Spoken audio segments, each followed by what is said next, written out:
Vicki Schmidt, thank you so much for joining us, Republican candidate for governor here in Kansas. Yes. Vicki, how do you introduce yourself to people when you're out on the campaign trail? Well, hi, I'm Vicki Schmidt. I'm running for governor. I mean, it's not really a long introduction. I guess that's my elevator speech for Sure. it. But I am running as a Republican for governor, and I currently serve as your insurance commissioner. I've done that for 8 years, and I also served 14 years in the Kansas Senate. How do you believe your skills as insurance commissioner have set you up to be governor of Kansas? Oh, that's easy. Thanks for asking that. You know, when I came into the insurance department, we started looking for ways to improve service and to have save money and to be more efficient. And we started cutting costs and reducing fees. We've reduced the cost of doing business by over $96 million. And we've also returned more than $206 million back to Kansas consumers.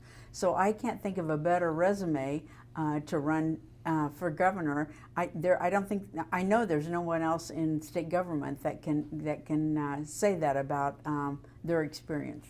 Saving people money, a big topic right now. Affordability, one of the main issues of this race, specifically when we talk about property taxes. Is that something you're focusing on in your campaign, something you'd focus on if you did win?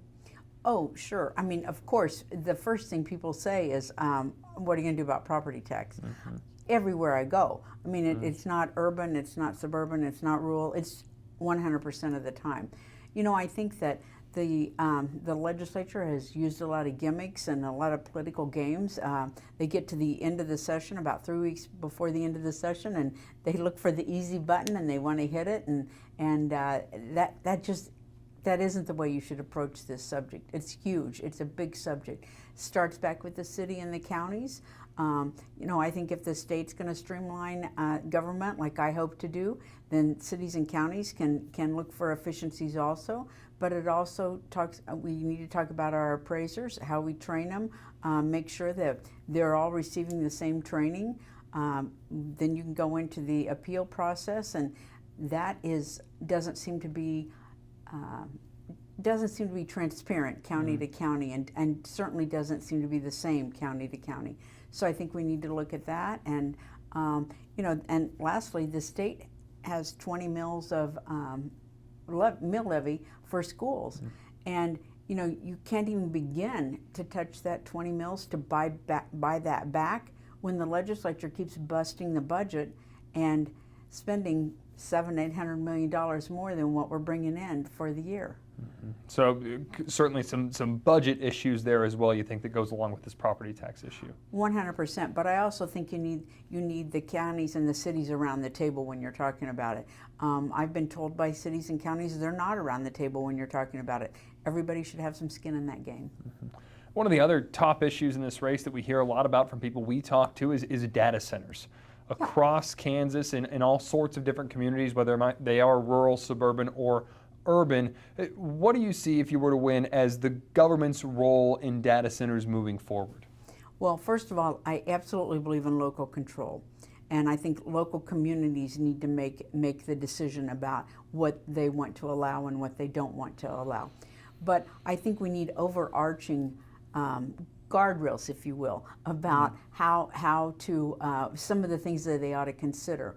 You know, one thing I think would help is to have, when we are doing the siting studies, that we allow enough time to do that so that the cities and the counties can have time to look at the pros and cons of a data center.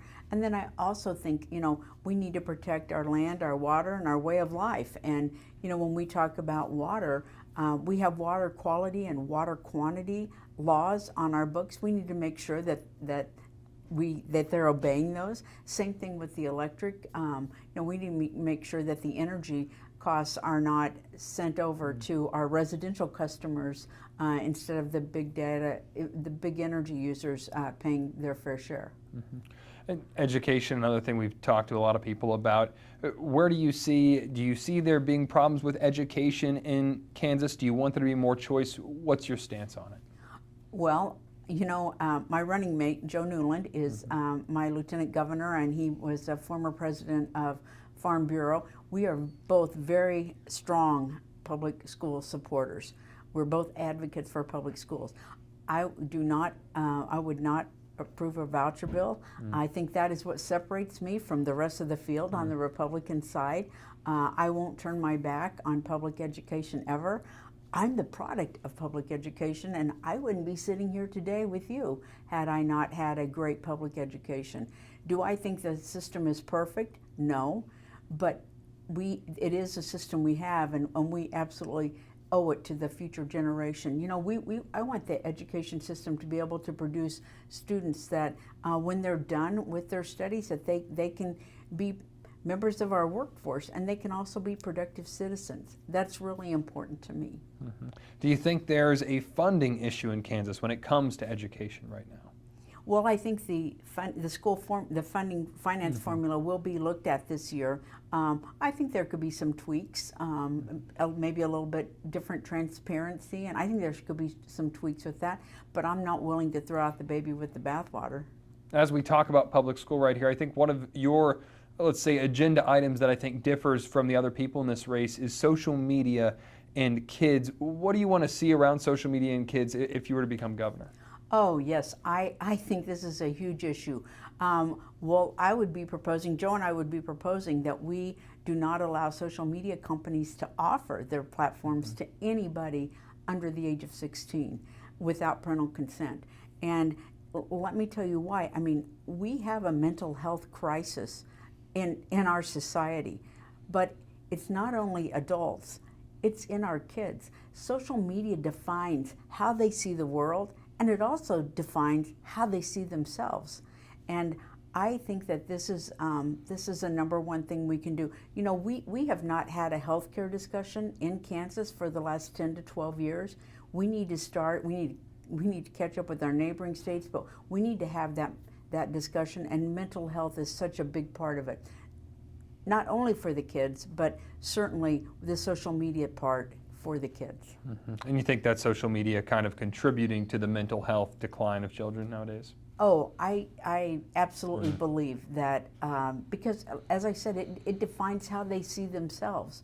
I mean, we can talk about a lot of statistics about young children, but that has definitely been a big problem. And you know, I know parents can't always be with their children, but social media companies, their algorithms they're just something else. I mean, they create algorithms to make those kids and to make us as adults come back time after time after time. And I don't think that's good for anybody under the age of 16. You're in a crowded primary field here, seven candidates in total. What makes you stand out to your other competition here in this race? Well, I think it's my stance on education, my stance on social media. You know, and I think that I have received more votes statewide than any other person on the ballot the last 2 statewide election cycles. And I've also been the only Republican to win Johnson County in those statewide elections. So I think voters already trust me. I've already done things that I think voters want to have done. I've done that as insurance commissioner. I think there's nobody that can really compare their record to mine. When you talk about winning Johnson County like that, what do you think it is about your record that has won over voters in Johnson County? Well, I wish I knew the magic sauce. I would use it. I would use it in this race. You know, I don't know. I am a person that will work with anybody on good policy, and I've been that as a senator, and certainly at the insurance department. You know, we help all comers. I mean, I think that's a job of the insurance commissioner to take care of Kansans, and that's certainly the job of the governor, is to take care of Kansans. I also think that, you know, I'm a pharmacist by training, and I also think that I've been educated to listen to people, and I think listening to people and then taking action is an important role. People trusted me as a pharmacist to get their medications right. They've trusted me as insurance commissioner to stand up for them, and I pledge to earn their trust as governor. President Trump has won this state multiple times when he's run. His endorsement is in with one of your opponents in this. Why should people vote for you over the other person in this race who has the Trump endorsement? Well, I'm running to be governor of Kansas. And I think that's what Joe and I are focused on, to be governor and lieutenant governor of Kansas.